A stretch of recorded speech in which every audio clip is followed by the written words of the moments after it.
આ છે આપણું શ્રીજી અલ્કલાઇન આયોનાઇઝર મશીન મેરા વોટર.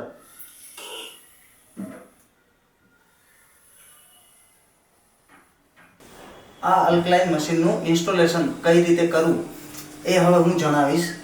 જે WHO ની ગાઈડલાઈન પ્રમાણે આપણે 150 TDS થી 300 TDS સુધીનું પાણી પીવું જોઈએ. તે મેન્ટેન કરવા માટે આ મશીન TDS મેન્ટેન નથી કરી શકતું. તે TDS મેન્ટેન કરવા માટે આરો લગાવેલો ખૂબ જ જરૂરી છે. ઘરમાં આરો લગાવેલો હોવો જોઈએ. હવે તે આરોમાંથી જે મશીન આ મશીનને અલ્કલાઇન મશીનને એઝ એ ઇનપુટ પાણી જે જોઈએ છે એ 1.5 લીટર પર મિનિટ જોઈએ છે. તેના માટેથી આપણે પ્રેશર પંપનો બી ઉપયોગ કરીશું, જે હમણાં હું તમને જણાવીશ. તો આ આરોમાંથી એઝ એ ઇનપુટ વોટર અહીંથી હું લઈશ કનેક્શન, અને 100 GPT નો જે પંપ છે તેને એઝ એ ઇનપુટ હું આ કનેક્શન આપીશ.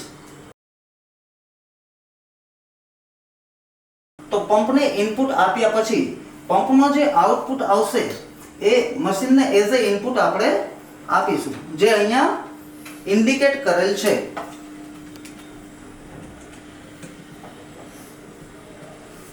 હવે આ પંપને ઓપરેટ કરવા માટે સપ્લાય વોલ્ટેજની જરૂર હોય છે, જે મશીનમાં જ ઇનબિલ્ટ સિસ્ટમ આપી દીધેલ છે. અહીંયા તમે પ્લગ ઇન કરશો એટલે જ્યારે પણ પાવર ઓન થશે ત્યારે પાણીનું પ્રેશર હશે ત્યારે આ પંપ ઓપરેટ થશે.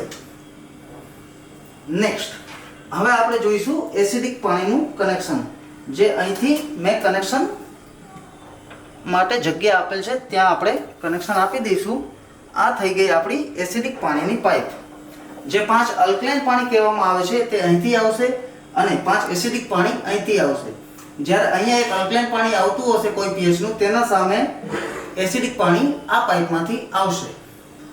આપણે આના કનેક્શન જોયા. હવે મશીનને પાવર આપવા માટે આપણા ઘરે જે નોર્મલી 220 વોલ્ટ એસી સપ્લાયનો પ્લગ હોય ત્યાં પ્લગ ઇન કરવાનું.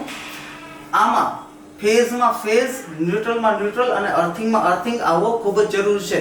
અર્થિંગનું કનેક્શન ખૂબ જ જરૂરી છે. હવે એનો પાવર સપ્લાય આપણે સ્ટાર્ટ કરીશું. મશીન ઓન થઈ જશે.